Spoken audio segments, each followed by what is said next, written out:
So the other day I did a installation of a light.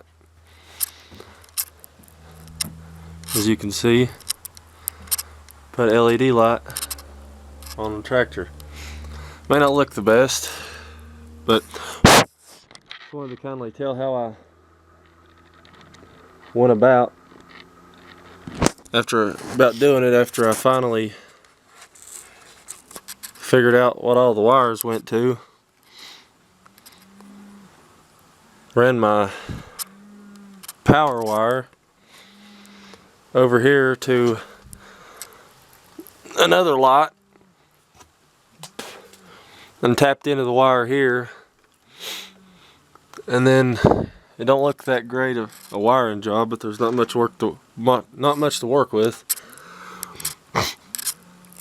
I just tapped into the wire, the light's positive wire, and ran me a ground to right here at the canopy.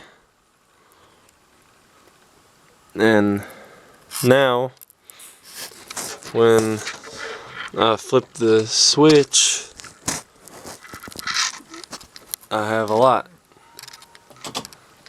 without having to put in any switches in the wiring and having to fool with figuring out a place to put it, or mount it, whatever. But works pretty good. I'm gonna do probably put another light on there. I was gonna do a how-to video, but I just have got a camera that's even worth using. Was using my cell phone to do most of these videos with. Just starting out, and I did do I replaced hydraulic filter up underneath here. It's kind of a pain to get the other one off because I had this tractor about, I don't know, 3 or 4 years, and I don't think the previous owner ever changed it, so it was kind of tight. But changed the oil on it, I guess, a week or 2 ago. New fuel filter, oil filter, and everything.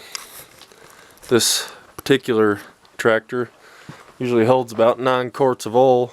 If anybody has a 5410, it's an older model tractor, but it doesn't have the DEF and everything to worry about. Still runs good. Has about 1115 hours on it,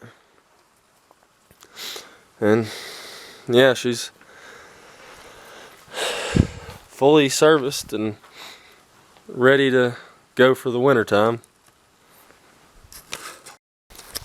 I also have this Artic Cat here that I use. I don't know if you can tell, but it's a 700, like, Prowler, or yeah, 700 Prowler. And I don't know if many of you use things like these, but it works pretty well. It didn't come with very good tires, so last year I had to get some new ones. It doesn't snow too bad here, but when it does, I have to be able to get around. I like the independent suspension. That works nice, and I can tow trailers and stuff with it. Not extremely heavy, but enough to haul some wood and stuff. And it'll seat 3 people. Has pretty good amount of power, I guess, for what you would expect out of something like this. And don't know if you could see, but the gauges are digital. There's a lever here for low, high, neutral, and reverse, and park. Got your lights and 4-wheel drive, differential lock, and just 2 pedals. If you're looking for something to use on the farm or hunting, something like that, this would be a pretty good deal. But if you're, I guess it doesn't come with tail lights or nothing for the road, so you'd have to put that on if you was wanting to ride it on the road. But I would recommend Artic Cat if you were just looking for something, you know, it's pretty reliable. I've had a couple transmission problems out of it, but I think that's because I was towing a trailer full of wood, which I expected it to tow, and ended up tearing it up. But it's pretty good vehicle for, I guess, what today's price is on these things. Yeah, I'd say there's probably tougher ones out there, but it does what I need it to do for now till I can afford to get something a little more heavy duty, which I'd say I'll have this for a while.